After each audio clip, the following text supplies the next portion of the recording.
à espiritualidade superior, e passa, então, a ser objeto da confiança dos benfeitores desencarnados que lhe aproveitam as capacidades no amparo aos semelhantes, dentro do qual assimila o amparo a si mesmo. Quanto mais se lhe acentuem o aperfeiçoamento e a abnegação, a cultura e o desinteresse, mais se lhe sutilizam os pensamentos e, com isso, mais se lhe aguçam as percepções mediúnicas, que se elevam à maior demonstração de serviço, de acordo com as suas disposições individuais. Com base no magnetismo enobrecido, os instrutores desencarnados influenciam os mecanismos do cérebro para a formação de certos fenômenos, como acontece aos musicistas que tangem as cordas do piano na produção da melodia. E assim como as ondas sonoras se associam na música, as ondas mentais se conjugam na expressão. Se o instrumento oferece uma leabilidade mais avançada, mais intensamente específico aparece o toque do artista.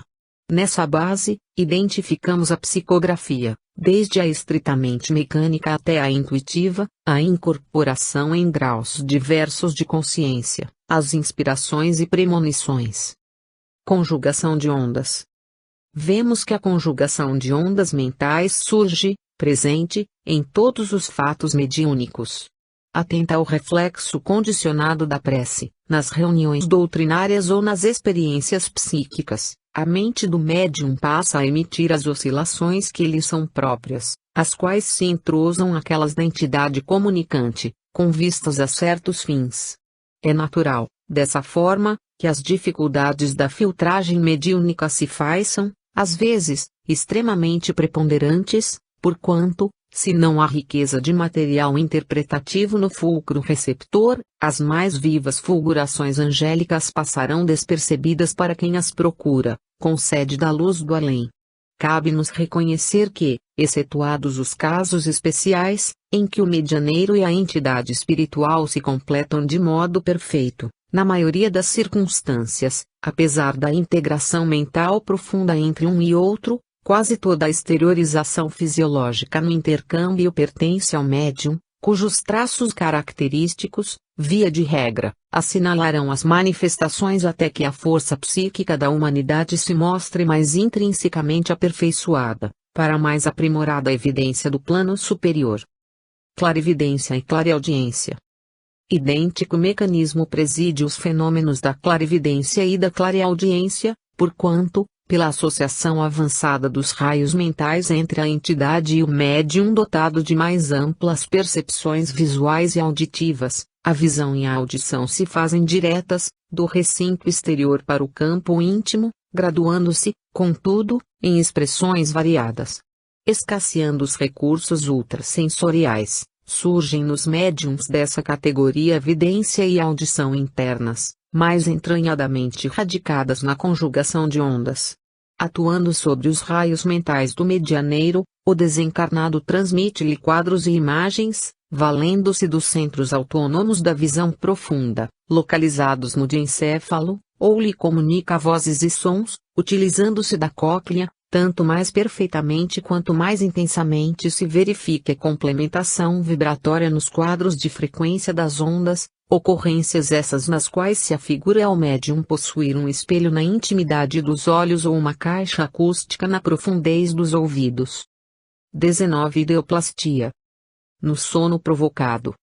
Para a maior compreensão de qualquer fenômeno da transmissão mediúnica, não nos será lícito esquecer a ideoplastia, pela qual o pensamento pode materializar-se, criando formas que muitas vezes se revestem de longa duração, conforme a persistência da onda em que se expressam. Entendendo-se que os poderes mentais são inerentes tanto às criaturas desencarnadas quanto às encarnadas, é natural que os elementos plásticos e organizadores da ideia se exteriorizem dos médiuns, como também dos companheiros que lhes comungam tarefas e experiências, estabelecendo-se problemas espontâneos, cuja solução reclama discernimento. Para clarear o assunto, recordemos o circuito de forças existente entre magnetizador e magnetizado, no sono provocado. Se o primeiro sugere ao segundo a existência de determinada imagem, em certo local, de imediato a mente do sujeito, governada pelo toque positivo que a orienta,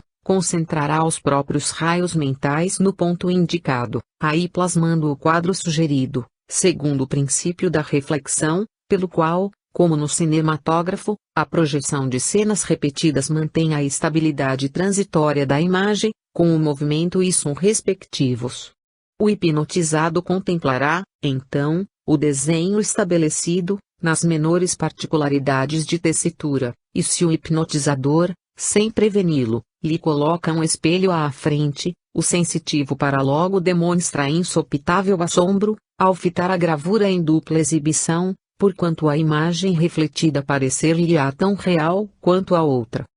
Emprega-se comumente a palavra alucinação para designar tal fenômeno, contudo, a definição não é praticamente segura, de vez que na ocorrência não entra em jogo o devaneio ou a ilusão. Qual acontece nos espetáculos da televisão, em que a cena transmitida é essencialmente real, através da conjugação de ondas, o quadro entretecido pela mente do magnetizado, ao influxo do magnetizador, é fundamentalmente verdadeiro, segundo análogo princípio, porque, fazendo convergir, em certa região, as oscilações do próprio espírito, o hipnotizado cria a gravura sugerida, imprimindo-lhe vitalidade correspondente à força da percussão sutil, pela qual a tela se estrutura. O acontecimento, corriqueiro aliás, dá noções exatas da ideoplastia em todas as atividades mediúnicas comandadas por investigadores em que a exigência alcança as raias da presunção. Multiplicando instâncias, além da fiscalização compreensível e justa, não se precatam de que se transformam em hipnotizadores incômodos, ao invés de estudiosos equilibrados,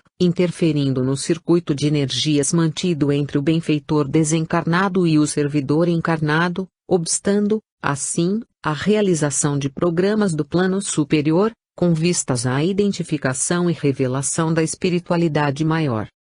Nos fenômenos físicos. Nas sessões de efeitos físicos, ante as energias ectoplasmáticas exteriorizadas no curso das tarefas em vias de efetivação pelo instrutor espiritual, se o experimentador humano formula essa ou aquela reclamação, eis que a mente mediúnica, qual ocorre ao sujeito, na hipnose artificial, se deixa empolgar pela ordem recebida, emitindo a própria onda mental, não mais no sentido de atender ao amigo desencarnado que dirige a ação em foco, mas sim para satisfazer ao pesquisador no campo físico. Daí porque, aprendendo, com mais segurança, as necessidades do médium e respeitando-as com o elevado critério de quem percebe a complexidade do serviço em desenvolvimento, as entidades indulgentes e sábias se retraem na experiência, mantendo-se em guarda para proteger o conjunto, à maneira de professores que, dentro das suas possibilidades, se colocam na posição de sentinelas quando os alunos abandonam os objetivos enobrecedores da lição, a pervagarem no terreno de caprichos inconsequentes. Interferências ideoplásticas.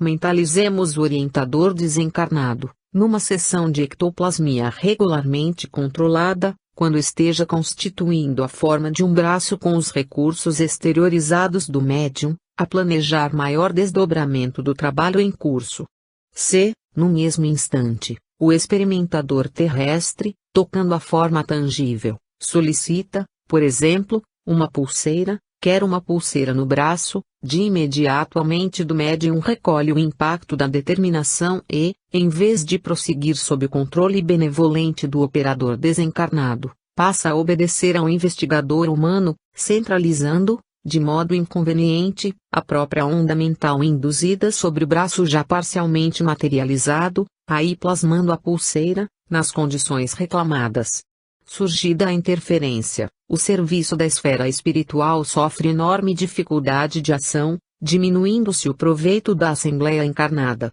E, na mesma pauta, requerimentos fúteis e pedidos desordenados dos circunstantes provocam ocorrências ideoplásticas de manifesta incongruência, baixando o teor das manifestações, por viciarem a mente mediúnica, ligando-a à influência de agentes inferiores que, não raro, passam a atuar com manifesto desprestígio dos projetos de sublimação, a princípio acalentados pelo conjunto de pessoas irmanadas para o intercâmbio. Mediunidade e responsabilidade. De certo não invocamos o relaxamento para o governo das reuniões de ectoplasmia, nem endossamos a irresponsabilidade. Recordamos simplesmente que a bancarrota de muitos círculos organizados para o trato dos efeitos físicos e, notadamente, da materialização, se deve à própria incúria ou impertinência daqueles que os constituem, na maioria das vezes indagadores e pedinchões inveterados que descambam, imperceptivelmente, para a leviandade, comprometendo a obra ideada para o bem, porquanto interpõem os mais estranhos recursos na edificação programada, provocando enganos ou fraudes inconscientes e intervenções menos desejáveis em resposta à irresponsabilidade deles mesmos. Em outros fenômenos, idênticos fenômenos com a ideoplastia por base são comuns na fotografia transcendente, em seus vários tipos, porque, se o instrumento mediúnico e acompanhantes não demonstram mais alta compreensão dos atributos que lhes cabem na mediação entre os dois planos, preponderando com a força de suas próprias oscilações mentais sobre as energias exteriorizadas, perde-se, como é natural, o ascendente da esfera superior, que sulcaria a experiência com o selo de sua presença iluminativa, impondo-se-lhe tão somente a marca dos encarnados inquietos, ainda incapazes de formar o campo indispensável à receptividade dos agentes de ordem mais elevada. Na mediunidade de efeitos intelectuais, a ideoplastia assume papel extremamente importante, porque certa classe de pensamentos constantemente repetidos sobre a mente mediúnica menos experimentada, pode constrangê-la a tomar certas imagens, mantidas pela onda mental persistente, como situações e personalidades reais, tal qual uma criança que acreditasse estar contemplando essa paisagem ou aquela pessoa, tão só por ver-lhes o retrato animado num filme. Na mediunidade aviltada, onde os agentes ideoplásticos assumem caráter dos mais significativos desde épocas imemoriais no mundo, é justamente nos círculos do magismo, dentro dos quais a mediunidade rebaixada a processos inferiores de manifestação se deixa aprisionar por seres de posição primitiva ou por inteligências degradadas que cunham ideias escravizantes para quantos se permitem vampirizar. Aceitando sugestões deprimentes, quantos se entregam ao culto da magia aviltante e arremessam de si próprios as imagens menos dignas a que se vinculam, engendrando tabus dos quais dificilmente se desvencilham, à face do terror que lhes instila o demorado cativeiro às forças da ignorância. Submetida a mente à idolatria desse jaez, passa a manter, por sua própria conta, os agentes com que se tortura, tanto mais intensamente quanto mais extensa se lhe revele a sensibilidade receptiva, porque, com mais alevantado poder de plasmagem mental, a criatura mais facilmente gera, para si mesma, tanto o bem que a tonifica quanto o mal que a perturba. E não se diga que o assunto vige preso a mero entrechoque de aparências, de vez que a sugestão é poder inconteste, ligando a alma, de maneira inequívoca, às criações que lhe são inerentes no mundo íntimo, obrigando-a a recolher as resultantes da treva ou da luz a que se afeiçoe. 20. Psicometria. Mecanismo da psicometria. Expondo algumas anotações em torno da psicometria, considerada nos círculos medianímicos por faculdade de perceber o lado oculto do ambiente e de ler impressões e lembranças, ao contacto de objetos e documentos, nos domínios da sensação à distância, não é demais traçar sintéticas observações acerca do pensamento, que varia de criatura para criatura, tanto quanto a expressão fisionômica e as marcas digitais. Destacaremos, assim, que, em certos indivíduos, a onda mental a expandir-se, quando em regime de circuito fechado, na atenção profunda, carreia consigo agentes de percepção avançada, com capacidade de transportar os sentidos vulgares para além do corpo físico, no estado natural de vigília. O fluido nervoso ou força psíquica, a desarticular-se dos centros vitais, incorpora-se aos raios de energia mental exteriorizados, neles configurando o campo de percepção que se deseje plasmar, segundo a direção da vontade, conferindo ao espírito novos poderes sensoriais. Ainda que, O fenômeno pode ser apreendido, guardando-se por base de observação as experiências do hipnotismo comum, nas quais o sensitivo muitas vezes pessoa em que a força nervosa está mais fracamente aderida ao carro fisiológico deixa escapar com facilidade essa mesma força, que passa, de pronto, ao impacto espiritual do magnetizador. O hipnotizado, na profundez da hipnose, pode, então, libertar a sensibilidade e a motricidade, transpondo as limitações conhecidas no cosmo físico. Nestas ocorrências, sob a sugestão do magnetizador, o sujeito, com a energia mental de que dispõe, desassocia o fluido nervoso de certas regiões do veículo carnal, passando a registrar sensações fora do corpo denso, em local sugerido pelo hipnotizador, ou impede que a mesma força circule em certo membro dos braços, por exemplo, que se faz praticamente insensível enquanto perdure a experiência, até que, ao toque positivo da vontade do magnetizador, ele mesmo reconduza o próprio pensamento revitalizante para o braço inerte, restituindo-lhe a energia psíquica temporariamente subtraída. Psicometria e reflexo condicionado.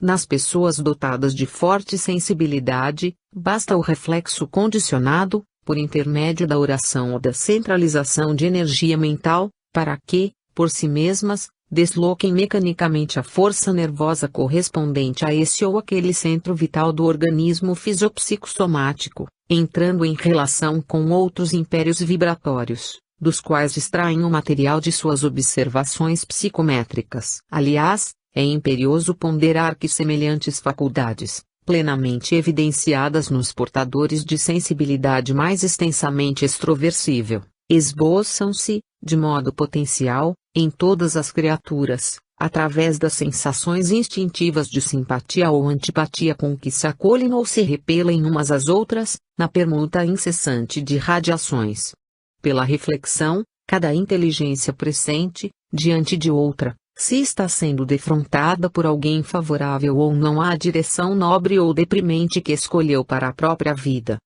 Função do psicômetra. Clareando o assunto quanto possível, vamos encontrar no médium de psicometria a individualidade que consegue desarticular, de maneira automática, a força nervosa de certos núcleos, como, por exemplo, os da visão e da audição, transferindo-lhes a potencialidade para as próprias oscilações mentais. Efetuada a transposição, temos a ideia de que o medianeiro possui olhos e ouvidos à distância do envoltório denso, acrescendo, muitas vezes, a circunstância de que tal sensitivo, por autodecisão, não apenas desassocia os agentes psíquicos dos núcleos aludidos, mas também opera um desdobramento do corpo espiritual, em processo rápido, acompanhando o mapa que se lhe traça as ações no espaço e no tempo, com o que obtém, sem maiores embaraços, o montante de impressões e informações para os fins que se tenha em vista. Interdependência do médium. Como em qualquer atividade coletiva entre os homens, é forçoso convir que médium algum pode agir a sós, no plano complexo da psicometria. Igualmente, aí, o sensitivo está como peça interdependente no mecanismo da ação. E como é fartamente compreensível, se os companheiros desencarnados ou encarnados da operação a realizar não guardam entre si os ascendentes da harmonização necessária, claro está que a onda mental do instrumento mediúnico somente em circunstâncias muito especiais não se deixará influenciar pelos elementos discordantes, invalidando-se, desse modo, qualquer possibilidade de êxito nos tentames empreendidos.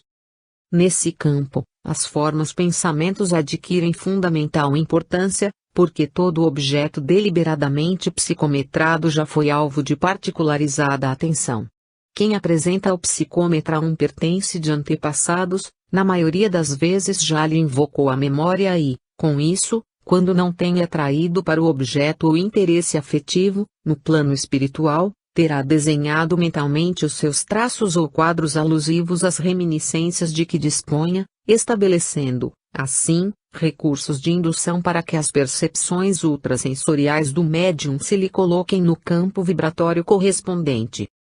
Caso de desaparecimento. No outro aspecto, Imaginemos que determinado objeto seja conduzido ao sensitivo para ser psicometrado, com vistas a certos objetivos. Para clarear a asserção, suponhamos que uma pessoa acaba de desaparecer do quadro doméstico, sem deixar vestígio. Buscas minuciosas são empreendidas sem resultado. Lembra-se alguém de tomar-lhe um dos pertences de uso pessoal. Um lenço, por exemplo. A recordação é submetida a exame de um médium que reside a longa distância, sem que informe algum lhe seja prestado. O médium recolhe-se e, a breve tempo, voltando da profunda introspecção a que se entregou, descreve, com minúcias, a fisionomia e o caráter do proprietário, reporta-se ao desaparecimento dele, explana sobre pequeninos incidentes em torno do caso em lide, esclarece que o dono desencarnou, de repente, e informa o local em que o cadáver permanece. Verifica-se a exatidão de todas as notas e, comumente, atribui-se ao psicômetra a autoria integral da descoberta.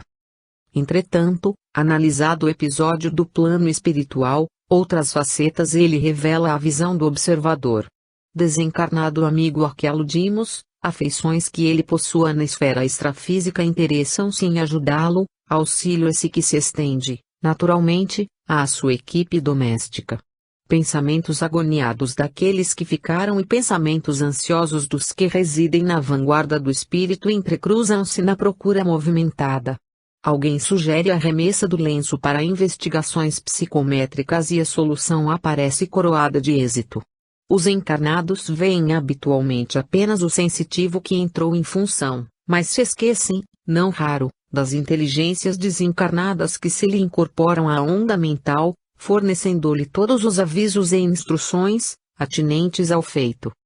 Agentes induzidos.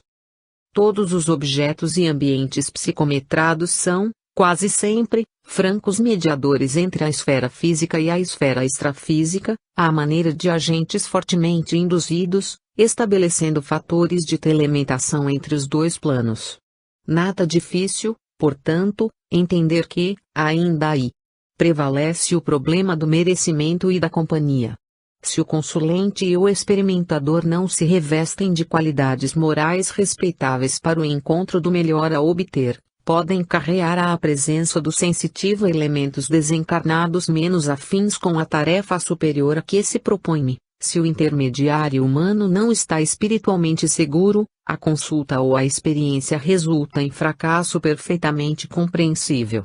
Nossas anotações, demonstrando o extenso campo da influenciação dos desencarnados, em todas as ocorrências da psicometria, não excluem, como é natural, o reconhecimento de que a matéria assinala sistemas de vibrações, criados pelos contactos com os homens e com os seres inferiores da natureza, possibilitando as observações inabituais das pessoas dotadas de poderes sensoriais mais profundos, como por exemplo na visão, através de corpos opacos, na clarividência e na clareaudiência telementadas, na apreensão críptica da sensibilidade e nos diversos recursos radiestésicos que se filiam notadamente aos chamados fenômenos de telestesia.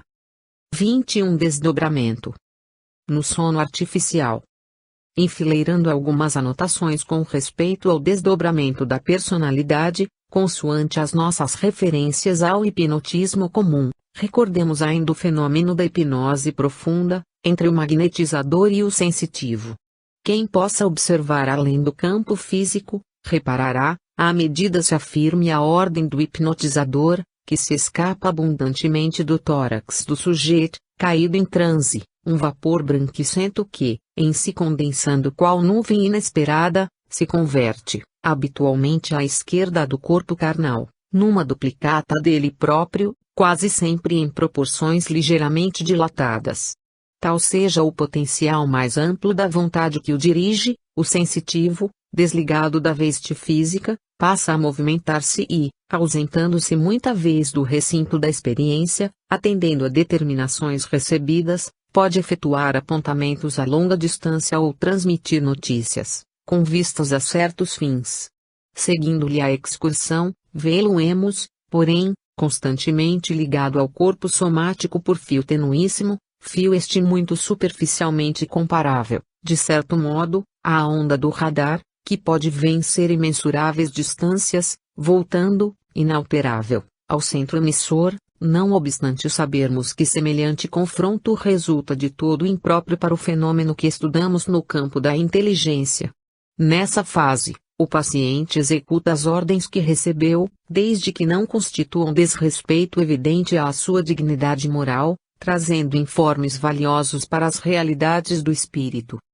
Notemos que aí, enquanto o carro fisiológico se detém, resfolegante e imóvel, a individualidade real, embora teleguiada, evidencia plena integridade de pensamento, transmitindo, de longe, avisos e anotações através dos órgãos vocais, em circunstâncias comparáveis aos implementos do alto-falante, num aparelho radiofônico. À semelhança do fluxo energético da circulação sanguínea, incessante no corpo denso, a onda mental é inestancável no espírito. Esmaecem-se as impressões nervosas e dorme o cérebro de carne, mas o coração prossegue ativo, no envoltório somático, e o pensamento vibra, constante, no cérebro perispirítico.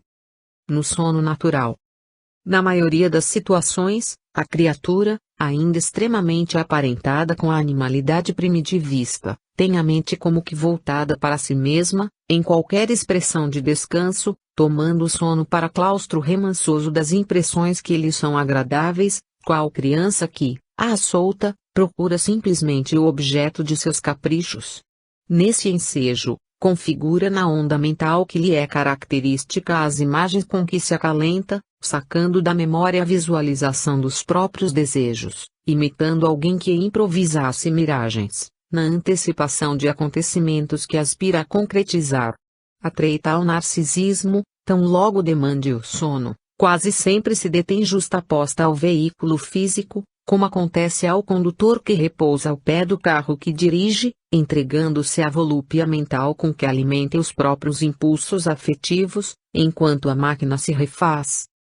Ensimesmada, a alma, usando os recursos da visão profunda, localizada nos fulcros do diencéfalo, e plenamente desacolchetada do corpo carnal, por temporário desnervamento, não apenas se retempera nas telas mentais com que preliba satisfações distantes, mas experimenta de igual modo o resultado dos próprios abusos, suportando o desconforto das vísceras injuriadas por ele mesmo ou a inquietude dos órgãos que desrespeita, quando não padece a presença de remorsos constrangedores, à face dos atos reprováveis que pratica, porquanto ninguém se livra, no próprio pensamento, dos reflexos de si mesmo. Sono e sonho. Qual ocorre no animal de evolução superior, no homem de evolução positivamente inferior o desdobramento da individualidade, por intermédio do sono, é quase que absoluto estágio de mero refazimento físico. No primeiro, em que a onda mental é simplesmente fraca emissão de forças fragmentárias, o sonho é puro reflexo das atividades fisiológicas. No segundo, em que a onda mental está em fase iniciante de expansão, o sonho, por muito tempo, será invariável ação reflexa de seu próprio mundo consciencial ou afetivo. Evolui, no entanto, o pensamento na criatura que amadurece, espiritualmente, através da repercussão. Como no caso do sensitivo que, fora do envoltório físico, vai até ao local sugerido pelo magnetizador, tomando-se a ordem determinante da hipnose artificial pelo reflexo condicionado que lhe comanda as ideias. A criatura na hipnose natural,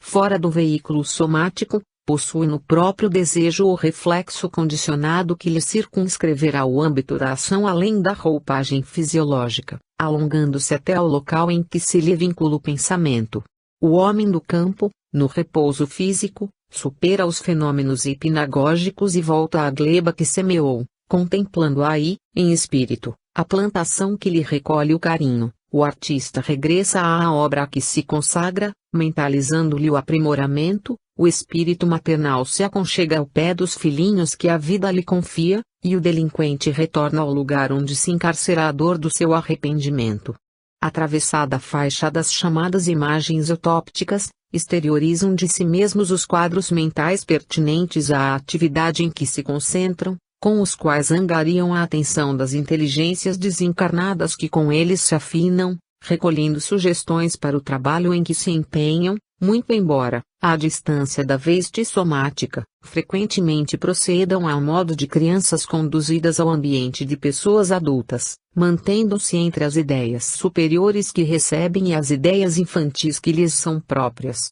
do que resulta, na maioria das vezes, o aspecto caótico das reminiscências que conseguem guardar, ao retornarem à vigília. Nesse estágio evolutivo, permanecem milhões de pessoas representando a faixa de evolução mediana da humanidade, rendendo-se, cada dia, ao impositivo do sono ou hipnose natural de refazimento, em que se desdobram, mecanicamente, entrando, fora do indumento carnal, em sintonia com as entidades que se lhes revelam afins, tanto na ação construtiva do bem, quanto na ação deletéria do mal, entretecendo-se-lhes o caminho da experiência que lhes é necessária à sublimação no porvir. Concentração e desdobramento. Quantos se entregam ao labor da arte, atraem, durante o sono, as inspirações para a obra que realizam, compreendendo-se que os espíritos enobrecidos assimilam do contacto com as inteligências superiores os motivos corretos e brilhantes que lhes palpitam nas criações, ao passo que as mentes sarcásticas ou criminosas, pelo mesmo processo, apropriam-se dos temas infelizes com que se acomodam, acordando a ironia e a irresponsabilidade naqueles que se lhes ajustam aos pensamentos, pelo trabalho a que se dedicam. Desdobrando-se no sono vulgar, a criatura segue o rumo da própria concentração, procurando, automaticamente, fora do corpo de carne, os objetivos que se casam com os seus interesses evidentes ou escusos. Desse modo, mencionando apenas um exemplo dos contactos a que aludimos, determinado escritor exporá ideias edificantes e originais no que tange ao serviço do bem, induzindo os leitores à elevação de nível moral, ao passo que outro exibirá elementos aviltantes, alinhando escárnio ou lodo sutil com o que corrompe as emoções de quantos se lhe entrosam à maneira de ser. Inspiração e desdobramento. Dormindo o corpo denso, continua vigilante a onda mental de cada um, presidindo ao sono ativo, quando registra no cérebro dormente as impressões do espírito desligado das células físicas, e ao sono passivo, quando a mente, nessa condição, se desinteressa, de todo, da esfera carnal. Nessa posição, sintoniza-se com as oscilações de companheiros desencarnados ou não, com as quais se harmonize, trazendo para a vigília no carro de matéria densa, em forma de inspiração, os resultados do intercâmbio que levou a efeito, porquanto raramente consegue conscientizar as atividades que empreendeu no tempo de sono. Muitos apelos do plano terrestre são atendidos, integralmente ou em parte, nessa fase de tempo. Formulado esse ou aquele pedido ao companheiro desencarnado, habitualmente surge a resposta quando o solicitante se acha desligado do vaso físico.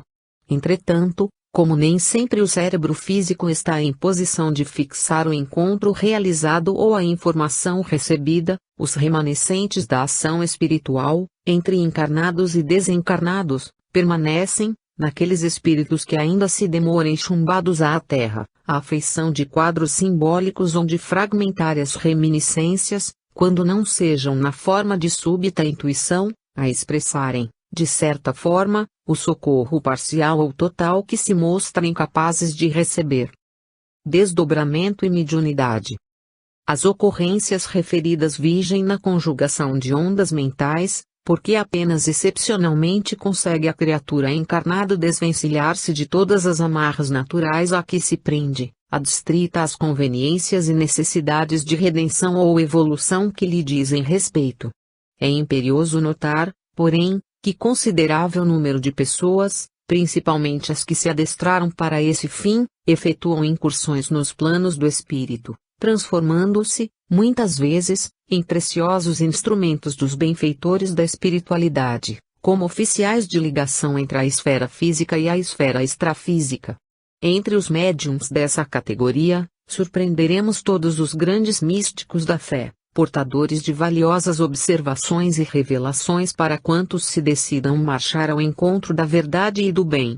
Cumpre destacar, entretanto, a importância do estudo para quantos se vejam chamados a semelhante gênero de serviço, porque, segundo a lei do campo mental, cada espírito somente logrará chegar, do ponto de vista da compreensão necessária, até onde se lhe paire o discernimento. 22 Mediunidade curativa. Mente e psicossoma. Compreendendo-se o envoltório psicossomático por templo da alma, estruturado em bilhões de células a se caracterizarem por atividade incessante, é natural imaginemos cada centro de força e cada órgão por departamentos de trabalho, interdependentes entre si, não obstante o caráter autônomo atribuível a cada um. Semelhantes peças, no entanto, obedecem ao comando mental, sediado no cérebro, que lhes mantém a coesão e o equilíbrio, por intermédio das oscilações inestancáveis do pensamento. Temos, assim, as variadas províncias celulares sofrendo o impacto constante das radiações mentais, a lhes absorverem os princípios de ação e reação desse ou daquele teor, pelos quais os processos da saúde e da enfermidade, da harmonia e da desarmonia são associados e desassociados, conforme a direção que lhes imprima a vontade. Naturalmente não podemos esquecer que o alimento comum garante a subsistência do corpo físico, através da permuta contínua de substâncias com a incessante transformação de energia, e isso acontece porque a força mental conjuga substância e energia na produção dos recursos de apoio à existência e dos elementos reguladores do metabolismo. Além desses fatores, cabe-nos contar com os fatores mentais para a sustentação de todos os agentes da vida, que se fará dessa ou daquela forma, segundo a qualidade desses mesmos ingredientes. Conforme a integridade desses princípios, resultará a integridade do poder mecânico da mente para a formação dos anticorpos na intimidade das forças componentes do sistema sanguíneo. Sangue e fluidoterapia. Salientando-se que o sistema hemático no corpo físico representa o conjunto das energias circulantes no corpo espiritual ou psicossoma, energias essas tomadas em princípio pela mente, através da respiração, ao reservatório incomensurável do fluido cósmico, é para ele que nos compete voltar a atenção, no estudo de qualquer processo fluidoterápico de tratamento ou de cura. Relacionados com os centros psicossomáticos, os variados núcleos da vida sanguínea produzem as grandes coletividades corpusculares das hemácias, dos leucócitos, trombócitos, macrófagos, linfócitos, histiócitos, plasmócitos, monócitos e outras unidades a se dividirem, inteligentemente, em famílias numerosas, movimentando-se em trabalho constante, desde os fulcros geradores do baço e da medula óssea, do fígado e dos gânglios, até o âmago dos órgãos. Fácil entender que todo desregramento de natureza física ou moral faz-se refletir, de imediato, por reações mentais consequentes, sobre as províncias celulares, determinando situações favoráveis ou desfavoráveis ao equilíbrio orgânico. O pensamento é a força que, devidamente orientada, no sentido de garantir o nível das entidades celulares no reino fisiológico, lhes facilita a migração ou lhes acelera a mobilidade para certos efeitos de preservação ou defensiva, seja na improvisação de elementos combativos e imunológicos ou na impugnação aos processos patogênicos, com a intervenção da consciência profunda. Deduzimos, sem dificuldade, que se é possível a hipnotização da mente humana, com vistas a certos fins, com mais propriedade operar-se-á a magnetização das entidades corpusculares, para efeitos determinados, no ajustamento das células. Médium passista. Entendemos que a mediunidade curativa se reveste da mais alta importância, desde que alicerçada nos sentimentos mais puros da mais pura fraternidade. É claro que não nos reportamos aos magnetizadores que desenvolvem as forças que lhes são peculiares, no trato da saúde humana. Referimos-nos, sim, aos intérpretes da espiritualidade superior, consagrados à assistência providencial aos enfermos, para encorajar-lhes ação. De certo, o estudo da constituição humana lhes é naturalmente aconselhável, tanto quanto ao aluno de enfermagem, embora não seja médico, se recomenda a aquisição de conhecimentos do corpo em si. E do mesmo modo que esse aprendiz de rudimentos da medicina precisa atentar para a asepsia do seu quadro de trabalho, O médium passista necessitará vigilância no seu campo de ação, porquanto de sua higiene espiritual resultará o reflexo benfazejo naqueles que se propõem a socorrer. Eis porque se lhe pede a sustentação de hábitos nobres e atividades limpas, com a simplicidade e humildade por alicerces no serviço de socorro aos doentes, de vez que semelhantes fatores funcionarão à maneira do tungstênio na lâmpada elétrica, suscetível de irradiar a força da usina, produzindo a luz necessária à expulsão da sombra. O investimento cultural ampliar-lhe-á os recursos psicológicos, facilitando-lhe a recepção das ordens e avisos dos instrutores que lhe propiciem amparo, e o asseio mental lhe consolidará a influência, purificando-a, além de dotar-lhe a presença com a indispensável autoridade moral, capaz de induzir o enfermo ao despertamento das próprias forças de reação. Mecanismo do passe. Tendo mencionado o fenômeno hipnótico em diversas passagens de nossas anotações, a ele recorreremos, ainda uma vez, para definir um medianeiro do passe magnético por autêntico representante do magnetizador espiritual, à frente do enfermo. Estabelecido o clima de confiança, qual acontece entre o doente e o médico preferido, cria-se a ligação sutil entre o necessitado e o socorrista e, por semelhante elo de forças, ainda imponderáveis no mundo, verte o auxílio da esfera superior, na medida dos créditos de um e outro. Ao toque da energia emanante do passe, com a supervisão dos benfeitores desencarnados, o próprio enfermo, na pauta da confiança e do merecimento de que dá testemunho, emite ondas mentais características, assimilando os recursos vitais que recebe, retendo-os na própria constituição fisiopsicossomática, através das várias funções do sangue. O socorro, quase sempre hesitante a princípio, corporifica-se à medida que o doente lhe confere atenção, porque, centralizando as próprias radiações sobre as províncias celulares de que se serve, lhes regula os movimentos e lhes corrige a atividade, mantendo-lhes as manifestações dentro de normas desejáveis, e, estabelecida a recomposição, volve a harmonia orgânica possível, assegurando à mente o necessário governo do veículo em que se amolda. Vontade do paciente.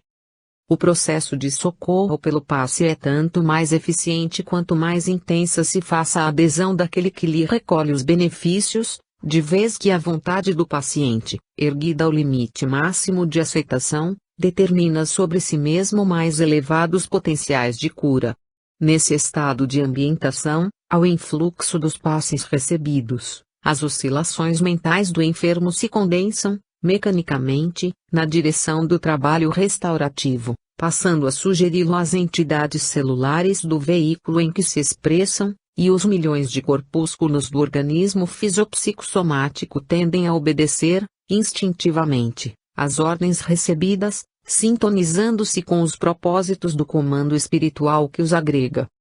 Passe e oração.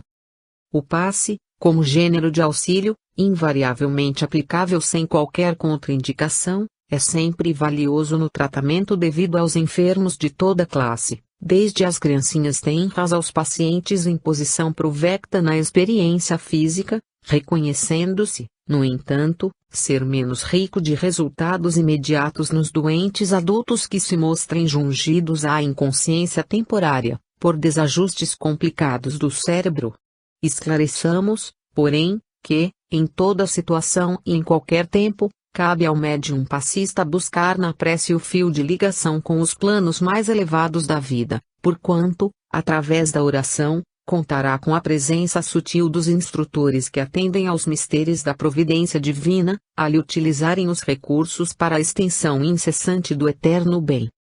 23 Animismo. Mediunidade e animismo. Alinhando apontamentos sobre a mediunidade, não será lícito esquecer algumas considerações em torno do animismo ou conjunto dos fenômenos psíquicos produzidos com a cooperação consciente ou inconsciente dos médiuns em ação.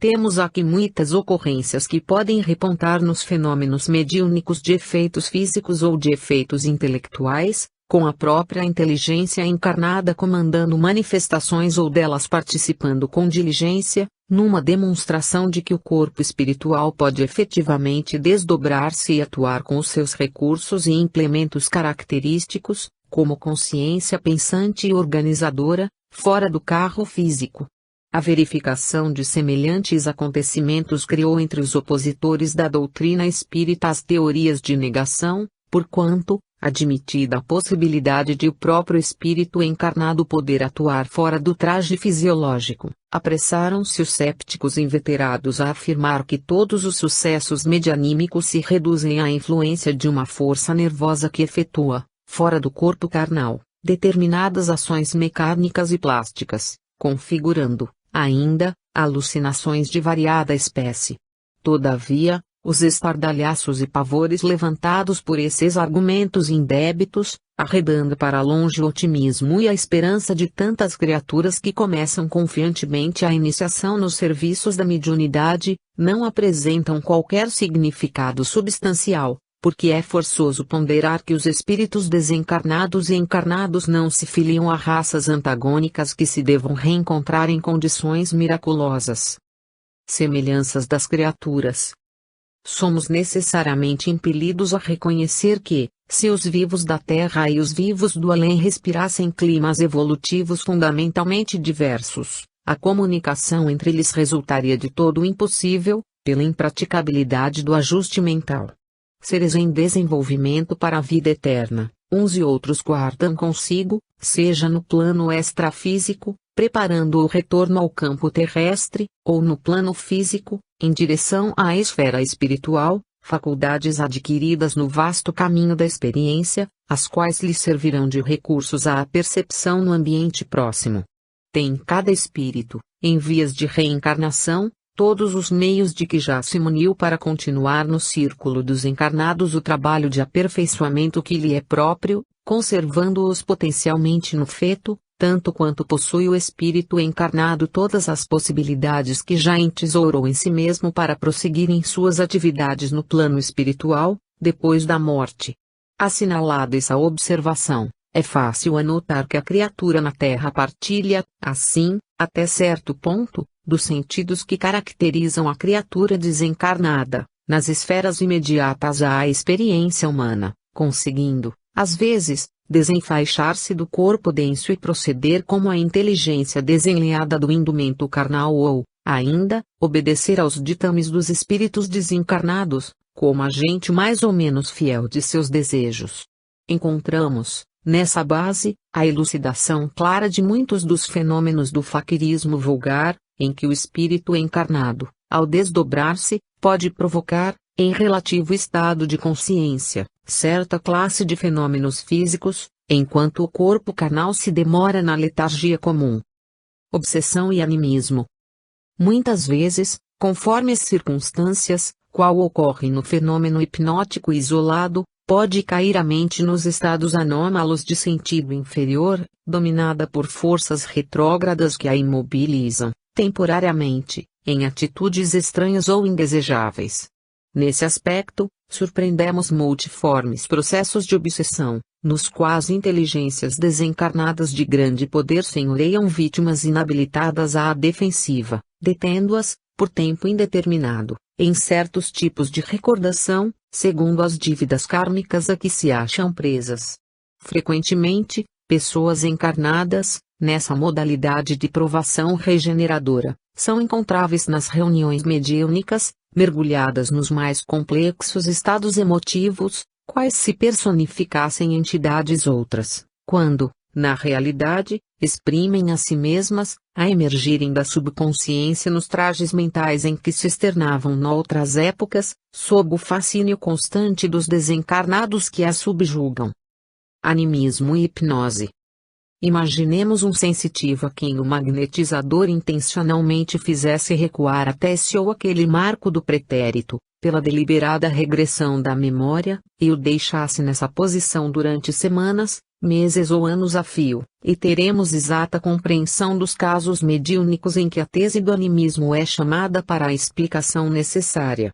o sujeito, nessa experiência, declarar-se-ia como sendo a personalidade invocada pelo hipnotizador, entrando em conflito com a realidade objetiva, mas não deixaria, por isso, de ser ele mesmo sob controle da ideia que o domina. Nas ocorrências várias da alienação mental, encontramos fenômenos assim tipificados, reclamando larga dose de paciência e carinho, porquanto as vítimas desses processos de fixação não podem ser categorizadas à conta de mistificadores inconscientes, pois representam, de fato, os agentes desencarnados a elas jungidos por teias fluídicas de significativa expressão, tal qual acontece ao sensitivo comum, mentalmente modificado, na hipnose de longo curso, em que demonstra a influência do magnetizador. Desobsessão e animismo. Nenhuma justificativa existe para qualquer recusa no trato generoso de personalidades medianímicas provisoriamente estacionadas em semelhantes provações, de vez que são, em si próprias, espíritos sofredores ou conturbados quanto quaisquer outros que se manifestem, exigindo esclarecimento e socorro. O amparo espontâneo e o auxílio genuinamente fraterno lhes reajustarão as ondas mentais, concurso esse que se estenderá, inevitável, aos companheiros do pretérito que lhes assediem o pensamento, operando a reconstituição de caminhos retos para os sensitivos corporificados na Terra, tão importantes e tão nobres em sua estrutura quanto aqueles que os doutrinadores encarnados se propõem traçar para os amigos desencarnados menos felizes. Aliás, é preciso destacar que o esforço da escola, seja ela um recinto consagrado à instrução primária ou a instituto corretivo, funciona como recurso renovador da mente, equilibrando-lhe as oscilações para níveis superiores. Não há novidade alguma no impositivo da acolhida magnânima aos obsessos dessa natureza, hipnotizados por forças que os comandam espiritualmente, à distância. Animismo e criminalidade. Os manicômios e as penitenciárias estão repletos de irmãos nossos obsidiados que, alcançando o ponto específico de suas recapitulações do pretérito culposo, à falta de providências reeducativas, nada mais puderam fazer que recair na loucura ou no crime, porque, em verdade, a alienação e a delinquência, na maioria das vezes, expressam a queda mental do espírito em reminiscências de lutas pregressas, à semelhança do aluno que, voltando à lição, com recursos deficitários, incorre lamentavelmente nos mesmos erros. O ressurgimento de certas situações e a volta de marcadas criaturas ao nosso campo de atividade, do ponto de vista da reencarnação, funcionam em nossa vida íntima como reflexos condicionados, comprovando-nos a capacidade de superação de nossa inferioridade, antigamente positivada. Se estivermos desarmados de elementos morais suscetíveis de alterar-nos a onda mental para a assimilação de recursos superiores, quase sempre tornamos à mesma perturbação e à mesma crueldade que nos assinalaram as experiências passadas. Nesse fenômeno reside a maior percentagem das causas de insânia e criminalidade em todos os setores da civilização terrestre, porquanto é aí, nas chamadas predisposições mórbidas, que se rearticulam velhos conflitos, arrasando os melhores propósitos da alma, sempre que descure de si mesma. Convenhamos, pois, que a tarefa espírita é chamada, de maneira particular, a contribuir no aperfeiçoamento dos impulsos mentais, favorecendo a solução de todos os problemas suscitados pelo animismo. Através dela, são eles endereçados à esfera iluminativa da educação e do amor, para que os sensitivos, estagnados nessa classe de acontecimentos, sejam devidamente amparados nos desajustes de que se vejam portadores, impedindo-se-lhes o mergulho nas sombras da perturbação e recuperando-se-lhes a atividade para a sementeira da luz. 24. Obsessão. Pensamento e obsessão. O estudo da obsessão, conjugado à mediunidade, se realizado em maior amplitude, abrangeria o exame de quase toda a humanidade terrestre. Expressamos tal conceito, à face do pensamento que age e reage, carreando para o emissor todas as fecundações felizes ou infelizes que arremessa de si próprio, a determinar para cada criatura os estados psíquicos que variam segundo os tipos de emoção e conduta a que se afeiçoe. Enquanto se não aprimore, É certo que o espírito padecerá, em seu instrumento de manifestação, a resultante dos próprios erros. Esses desajustes, como é natural, não se limitam à comunidade das células físicas, quando em disfunções múltiplas por força dos agentes mentais viciados e enfermiços, estendem-se, muito especialmente, à constituição do corpo espiritual, a refletir-se no cérebro ou gabinete complexo da alma, aí ocasionando os diversos sintomas de perturbação do campo encefálico, acompanhados dos fenômenos psicossensoriais que produzem alucinações e doenças da mente. Perturbações morais. Não nos propomos analisar aqui as personalidades psicopáticas, do ponto de vista da psiquiatria, nem focalizar as chamadas psicoses de involução, ou as demências senis, claramente necessitadas de orientação médica. Recordaremos, contudo, que na retaguarda dos desequilíbrios mentais, sejam da ideação ou da afetividade, da atenção e da memória, tanto quanto por trás de enfermidades psíquicas clássicas, como, por exemplo, as esquizofrenias e as parafrenias, as oligofrenias e a paranoia, as psicoses e neuroses de multifária expressão, permanecem as perturbações da individualidade transviada do caminho que as leis divinas lhe assinalam à evolução moral. Enquanto se lhe mantém a internação no instrumento físico transitório, até certo ponto ela consegue ocultar no esconderijo da carne os resultados das paixões e abusos, extravagâncias e viciações a que se dedica. Assim vive na paisagem social em que transita, até que, arredada de semelhante vaso pela influência decisiva da morte, não mais suporta o regime de fantasia, obrigando-se a sofrer, em si própria, as consequências dos excessos e ultrajes com que, imprevidente, se desrespeitou.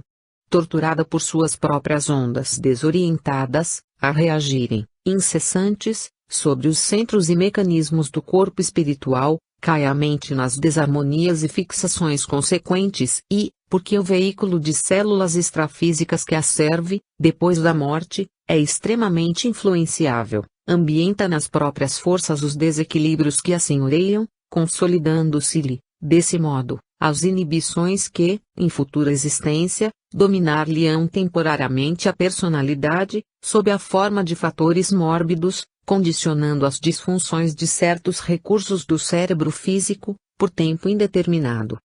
Zonas purgatoriais. Entendendo-se que todos os delinquentes deitam de si oscilações mentais de terrível caráter, condensando as recordações malignas que albergam no seio, compreenderemos a existência das zonas purgatoriais ou infernais como regiões em que se complementam as temporárias criações do remorso, associando arrependimento e amargura, desespero e rebelião. Na intimidade dessas províncias de sombra, em que se agrupam multidões de criminosos, segundo a espécie de delito que cometeram, espíritos culpados, através das ondas mentais com que essencialmente se afinam, se comunicam reciprocamente, gerando, ante os seus olhos, quadros vivos de extremo horror, junto dos quais desvaíram, recebendo, de retorno, os estranhos padecimentos que criaram no ânimo alheio. Claro está que, embora comandados por inteligências pervertidas ou bestializadas nas trevas da ignorância, esses antros jazem circunscritos no espaço, fiscalizados por espíritos sábios e benfazejos que dispõem de meios precisos para observar a transformação individual das consciências em processo de purificação ou regeneração, a fim de conduzi-las a providências compatíveis com a melhoria já alcançada. Semelhante supervisão, entretanto, não impede que essas vastas cavernas de tormento reeducativo sejam, em si, imensas penitenciárias do espírito, a que se recolhem as feras conscientes que foram homens. Aí permanecem detidas por guardas especializados, que lhes são afins, o que nos faz definir cada purgatório particular como prisão-manicômio, em que as almas embrutecidas no crime sofrem, de volta, o impacto de suas fecundações mentais infelizes. Tiranos, suicidas, homicidas, carrascos do povo, libertinos, caluniadores, malfeitores, ingratos, traidores do bem e viciados de todas as procedências, reunidos conforme o tipo de falta ou defecção a que se renderam, se examinados pelos cientistas do mundo, apresentariam à medicina os mais extensos quadros para estudos etiológicos das mais obscuras enfermidades. Deduzimos, assim, que todos os redutos de sofrimento, além túmulo, não passam de largos porões do trabalho evolutivo da alma, a afeição de grandes hospitais carcerários para tratamento das consciências envelhecidas. Reencarnação de enfermos. Dos abismos expiatórios, volvem à reencarnação quantos se mostram inclinados à recuperação dos valores morais em si mesmos. Transportados a novo berço, comumente entre aqueles que os induziram à queda, quando não se vêem objeto de amorosa ternura por parte de corações que por eles renunciam à imediata